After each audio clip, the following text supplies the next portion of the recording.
Okay, hey, W Moha, you're back.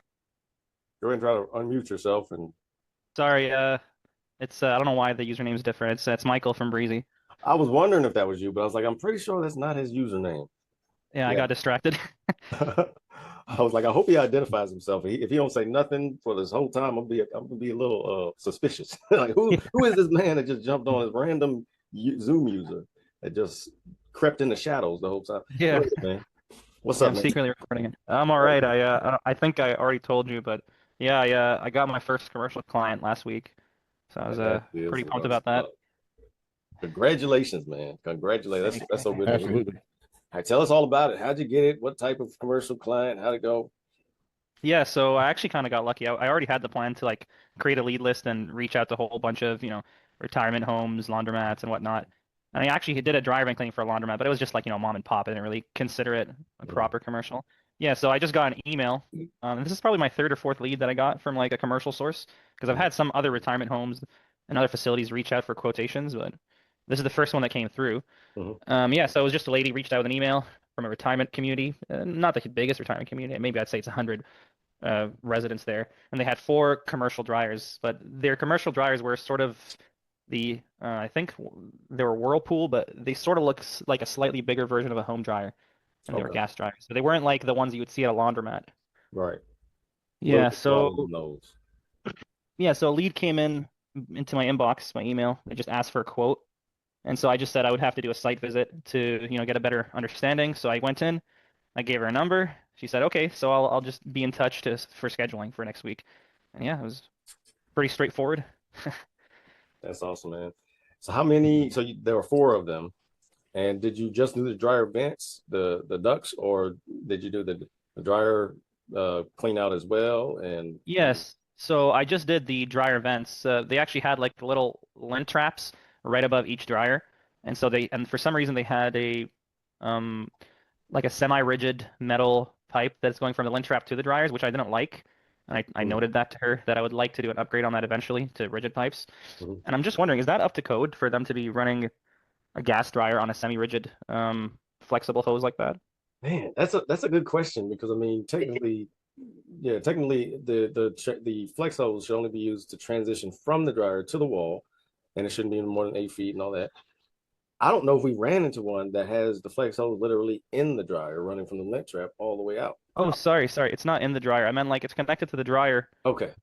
but it's running from the back of the dryer into a like a lint box, like the ones they have in like condominiums where you can pull out a little screen that's distinct from the dryer itself. It's like Yeah. I don't know if that's common in the States. I'm guessing it is as well, right? Yeah, we've came across Yeah. quite a bit. Yeah. Yeah, so it was one of those. That's where the hose was. I could show you a picture of the setup, and then you could tell me what you would think. Yeah, if you want to share your screen, that'd be good. Yeah, I wonder if I could pull that up in a second. Yeah, and just based off of the information you've shared, I don't think there's a code against gas dryers having semi-rigid flex hose. I don't.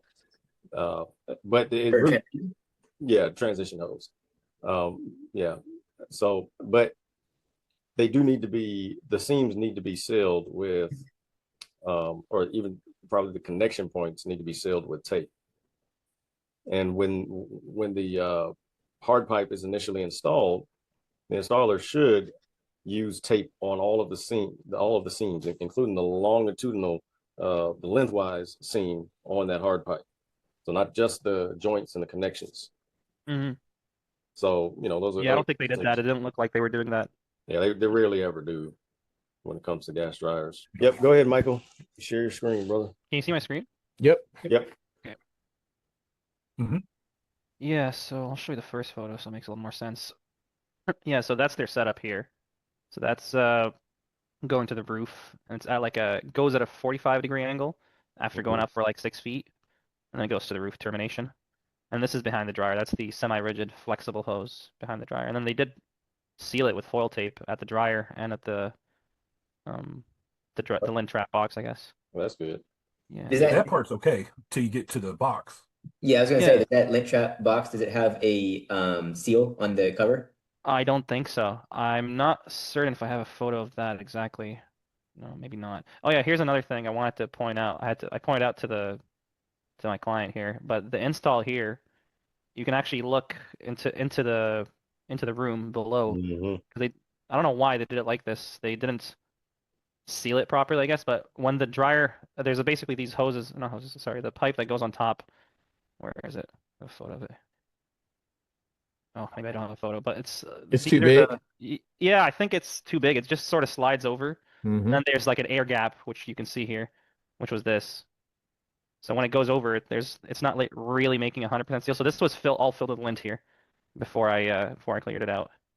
And so once I removed the lint, actually I could see inside. Can you get anything down there to seal it? Yeah, I Did don't you know use if that's spray- something I could do. If I Did could you use spray foam for that? for Yeah, here, no, I did not. I just notified them. I told I them mean, like, you hey, could. yeah, Oh, you could do that though. You need some flame resistant, the fireproof grate seal. And Yeah, it has to be the it'll flame seal that resistant. right up. okay, flame resistant. Yeah, because I was gonna follow up with my client on that and tell them like Mhm. something needs to be done about this here. So just a bit of spray foam around the perimeter should be okay then. Mhm. Yeah. My question is, he said it doesn't form a tight seal. So Yeah, so like this here in the corner, if you see, that's actually the room below. no, Yeah. I'm with you. I was saying tight seal, if I understood you correctly, a tight seal to the connection on the roof. Did Yes, I that's understand it correct? That's Okay. correct. So like I'm pretty sure the pipe that like goes on the roof, it basically sits on the perimeter of this pipe here, not this little pipe. It looked like it's about 6 inch. Is there a way to correct that, gentlemen? Is like, could he get a 4 inch pipe and then I was thinking maybe like a reducer could work. does it have issues where like the roofing cover is moving around and stuff? The roofing cover? no, Is I that- think he was saying basically it's like it's not a solid connection. Like the lint just blows up and kind of blows around. Yeah. If I follow them Yeah, correctly. so like instead of the pipe, like you would think, it would sit directly on this slip here, right? It would slip onto this. It's Mhm. actually just whatever the vent cover that's actually going outside, or this is like the ground level, let's say, on the roof. It just sits on the perimeter of this guy here. So I was asking just from looking at it, does he get a 4 inch pipe and then just worry about sealing? My belief is that, like, yeah, exactly. They put that there to cover the entire hole. Could he Right. get a 4 inch pipe to do the same exact thing? And he covers it, but just in a different way, just a little bit that'll be still exposed. Does that make sense? Yeah, I get what you mean. No, I think it's doable. Yeah. Yeah, I was Yeah, trying to I ask think a reducer would yeah. probably do the job, right? Jacob and Justin because I'm sure they ran into stuff like this a few times. What you guys thought about that option? Because I'm looking at what you got going on, Michael, but I'm also asking for myself Yeah. in case I run into it. If I wanted to firm it up so that there's no looseness in it and that it's a good seal, not only a good seal, but good quality air being pushed all the way out to make sure that not creating all this lint around there. Right. Would it be just to get something the same exact size? Yeah. Honestly- My question is that, well, from this picture, I think it's confirmed that is the roof line right there that we're looking at. Yes. It's like the edge of the roof. Okay. Yeah. Stay right there, Mike, please. Yeah, I think this is a picture you're looking for, right? Yeah. And is this a flat roof or A-frame roof? It looks flat. It's a flat roof. It's just it's like almost like a plaza, this building. I don't know how to describe it. It's just like a flat pebble roof. Yeah, I feel like if you remove that 6 inch altogether, like William was saying, and seal that really good with some fireproof foam, and then you may want to install a Innovate gooseneck for a flat roof over that right there. Yeah, so I'll show you what they were using for their roof pipe. They're just I guess it's a 5-inch duct, and it just sort of makes it just turns downward. It's like 290-degree. I mean, I don't have the full photo here attached, but Yeah, it just would do a 90-degree, and it's pointing downwards. No Right. damper. no damper. There's no sort of blocker or anything over it either. Yeah, It's just straight down. Yeah. So I don't know if that's to code either. To no, have it that's like not. that. No, No, it should have a damper on it. A damper, Yeah. okay, yeah. Have a back. Yeah, because I mean, from the inside, I could feel like a breeze coming in. Oh, When yeah. I was sitting inside, I could literally feel the breeze. Yeah. Oh yeah, yeah, and it looks like it has screws in it, of course, and those don't look like those are small. So if it's going in there more than an eighth of an inch, then it's going to be. And also they drafted. use, So, I don't know what this is here, some sort of silicone caulking of some sort. yeah, it looks like some type of sealant, like we were just looking at some gray duct sealant. Uh-huh. And look, go back to the picture of the lint trap, the added additional lint trap. Above that is where it goes into. It almost looks like a 6-inch, right? It goes into Yeah, I 6. think it goes from this is I think a 5, and then this goes to a 6. But Yeah. then doesn't it go back down to a 4 at the top? No, that's the top is not a 4. That's the top I think is either a 5 or a 6. I Right. think it's So yeah. that small vent that's inside of that bigger vent, is that 4 inch though? Which one? This one? Go back to the roof. Go back to the other photo with the gap in it. Oh no, this is not a 4. This is I think either a 5 or a 6. Oh, No, that right the there. interior one. Oh, this one? Yeah. This one. This is The this is interior. either Okay, 5 or 6. that's 5 or 6. Yeah, it doesn't look like it from the photo, but no, it's a pretty big Yeah, one. interesting. And so it goes 5 or 6 to what, 8? Is that Yeah, I 8? think this is an 8. It's really, really large. Oh, Yeah. I wow. think probably 8 or 9 or Wow. something. Yeah, that whole vent's not right then. Because yeah, that And needs to be a 4-inch vent. It needs to be 4 inches, eh? it Yeah. seems like that, but so like what type of dryer? We can't see. Do you have any pictures of the dryer? It's a 4-inch Dryer. termination on the dryer. It's like Yeah, Right. the dryer itself has a It's 4-inch it's 4 inch, yeah. termination. I mean, you can sort of see they look like a standard home dryer, but Yeah. they just say they're commercial on them. Wait, Yeah, but do those, they have the coin slide? No, no, no, no. It's nothing like a laundromat dryer. Like it looks just like a home dryer. No, I'm familiar, right? But Oh yeah. even on smaller ones, so I know exactly what you mean. It is literally a home dryer, but it has a few extra features. But even on Yeah. some of those that they have in like apartment buildings, Yeah. that's not like a Speed Queen or something like that.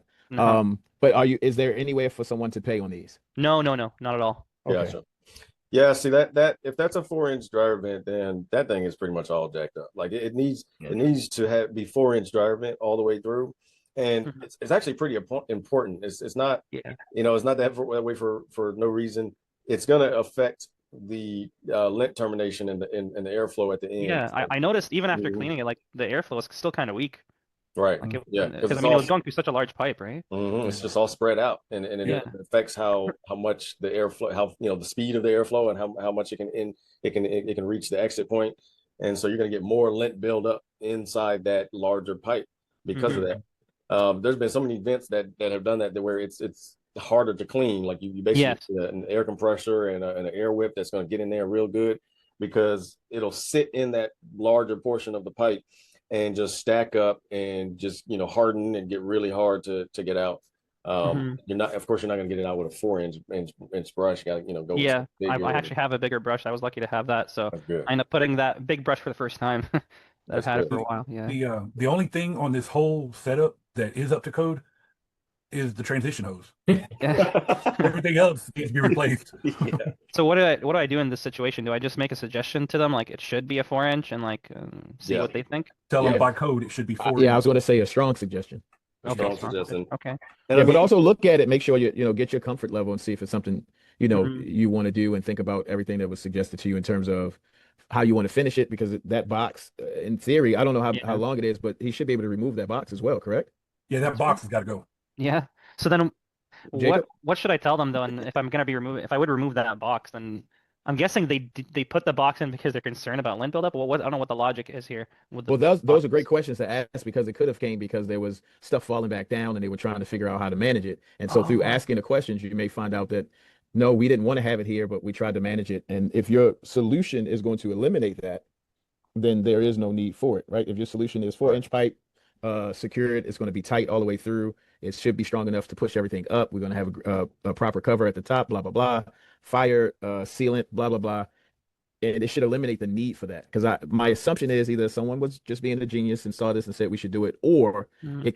it came as a result of trying to solve a problem that could have been caused because of the different vent sizes. right. I bet it was the HVAC company did it. Yeah, I'm Yeah. thinking as well. It's probably who did it. Man, dryer One vents contractor. are the red-headed stepchildren of homes and buildings. Like I've Yeah. been saying this for a while. Like people put anything, Yeah. any kind of way on dry vent. Like, yeah, looks good to me. Send it. Yeah, I No. saw somebody make a post about that. They used a floor register for like Oh, your yeah. HVAC as a dryer vent exhaust. Yeah. Man, Oh listen. yeah. Yeah. Which Yeah. we appreciate because it gives us work, right? Yeah. One of the things that I would suggest, Michael, is that you find the code that says there should be no screens besides the lint screen in the dryer installed anywhere in the dryer vent system. That way you have a strong dryer vent code that, and of course this is based on your local codes. Yeah, I got to figure out what the code says here because I Right. don't know what it And is. also find where it says that it should be a 4-inch pipe. Right. Yep. You find those codes. You don't use them as this is the reason, of course. You need to be able to articulate the actual practical real world application of why this is a code in the first place. But the code is definitely a strong point as well of the sales process, because it's literally a code, right? It's a building. Yes. Also find where the code says that it needs to have a backflow preventer or a damper. Yeah. Okay. So that's Because- three big things right there, and that'll help you sell it. So the backflow preventer and damper, is that mostly just to prevent cold air from coming into the building, or is it for moisture, or? It's for moisture and also air. Like the air can actually travel into the dryer and end up rusting the dryer out. Mhm. If over time. So for example, there's an old condominium called Lions Head Condominium that we've done for years. We're well known in that community. They love us and everything. And there's some crazy setups. One of the things that we found there is one unit had a dryer from another unit connected to the same vent. And so when they would use their dryer, guess what? Airflow from their dryer running would travel down into this other dryer. And it literally caused issues. It actually ended up rusting out the dryer, and they had to get a new dryer and get it routed separately. So that's just an example. Theoretically, maybe if they had an inline damper, that wouldn't happen. But of course, a whole bunch of other stuff could happen too, because an inline damper can get clogged and cause a whole lot of issues. Really just need to have a damper at the vent cover and have it on its own vent, obviously, and you won't have that any issues with it rusting out. So yeah, definitely something to think about, and I will definitely get back to them. I have a 6-month. Actually, they're also my first contract. I scheduled a 6-month cleaning as well. nice, dude. That's what I'm talking about. Hey, what did you charge for cleaning these? Yeah, so I charge $250 per dryer vent, so it's one. Nice, I don't know if that was too high or too little. I think maybe I felt like it was reasonable. Yeah, I mean, they seem a decent length. There's a lot involved. You got to get up on the roof. Yeah, I mean, it's like 20, maybe 30 feet to the roof. Or 30 feet in depth in total, I would say. Yeah. And you got 4-inch into 6-inch into 5-inch. Yeah. And I have to pull out each one of those hoses from behind the dryer as well and clean behind them. Yeah. Is 30-foot length the effective length, or is that I think it's almost the effective length, because I mean the ceiling from the floor to the ceiling of this room, I think it's like 18 feet. But obviously the run isn't straight; it's going on a slight curve. So I'm guessing it's like 25 to 30 feet. I don't know if I'm approximating correctly, but that's what it looked like to me. And also the vent on the roof as well. I'm counting that as far as length. That's also another like 6-7 feet. Yeah. Okay. I think it's like almost 30 feet effective. Yeah. I would just. Those are in it. That's probably why they have it elevated off the floor too. Then. Yeah, since you're having to do a certificate, a report, and they literally have to show a fire inspector, and really it doesn't matter either way if you're having to do this or not. But especially since you're doing this, you need to really be careful and let them know, like, listen, and that's a good selling point as well. Is, hey, since you need to have this on hand for a fire inspector, I strongly recommend that we get these upgraded. Okay. And they decide when, of course, maybe it's the next time before the next cleaning, instead of cleaning it again, we'll go ahead and reroute it. But at some point, you want to get this done, because knowing that fire inspector is going to be looking at this stuff, you definitely need to make sure you do your job 100% above board and make the recommendations, make the notes, whether, they wanted to get it done or not, what they said, get an approval signature of, you probably already did that on the invoice, but yeah. Because if they decline it, you need to have proof that you made the told them about it and told them it needed to be upgraded.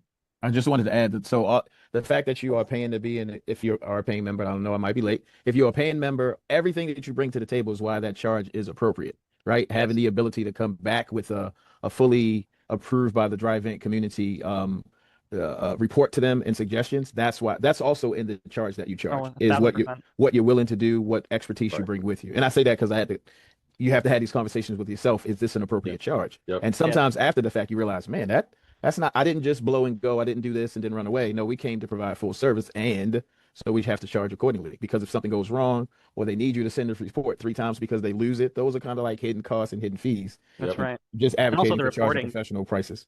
The reporting itself is also kind of a cost I incorporate into that price, because like that's time I have to spend after the fact to, and also even here to ask these questions and understand what recommendations to make to them. Yep. Good job, man. Yes, thank you. I'm super proud of you, man. Thank you. 250 is really good. Cool. Yeah. Yeah, I want this comment as well. I mean, it's not necessarily 100% that, because of this community that I got this gig. Right. I would say it's more like I felt like before I joined the mastermind, I was sort of maybe not hopeless, but I had no like real vision of growth for my business. It sort of felt a little bit hopeless. But when I joined, it's like I sort of have a different perspective on things now. I'm working with people who are in this field, who know what they're doing, and who have success in this field. And so I felt more motivated to take it more seriously and try to take it to the next level. There you go. And sometimes that's the only thing that needs to change. You know, it's weird like that, and that's kind of how we're set up. Yeah, We just need to have that extra hope, that extra direction, that extra like inspiration, knowing exactly. and that support. You know, like knowing That's especially Help when you like make you change your mindset. Mhm, Yes. yeah, especially when like you don't necessarily have people in your life who, you know, maybe share the same vision that you do. mhm, Mhm. I think it's important to surround yourself with, you know, people who do, I guess. definitely. Very much so. So I'll add to that and say it's there's a biblical explanation of something that really sticks with me. So it says one person could put 1,000 people to flight. So one man with a sword, 1,000 people come, he could send them away. Mhm. But if it's two people, that number turned into 10,000. Not 2,000, not five. It turned into 10,000. One person could put 1,000 people to flight, but two people could put 10,000 people to flight. It's just the power of numbers. Yeah. And someone just one person is enough to get you motivated to do a lot, to get you the strength to do a lot. So I just wanted to add that because that stuck with me because how great the numbers change exponentially just by having another person.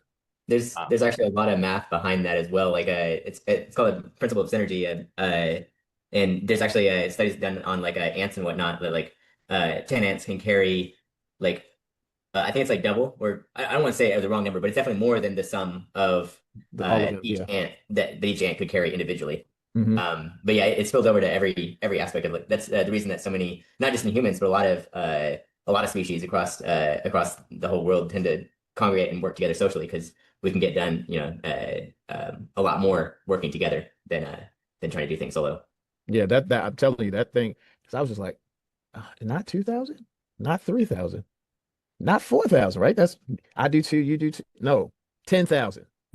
Ooh, yeah. That's awesome, man. I hope you enjoyed this conversation. If you're getting started in your business and you want to see how we're helping new dryer vent cleaning business owners get off to a great start for free, click the link in the description below and take the test drive, or don't, and just keep binge watching Dusty Lint videos, whatever makes you happy.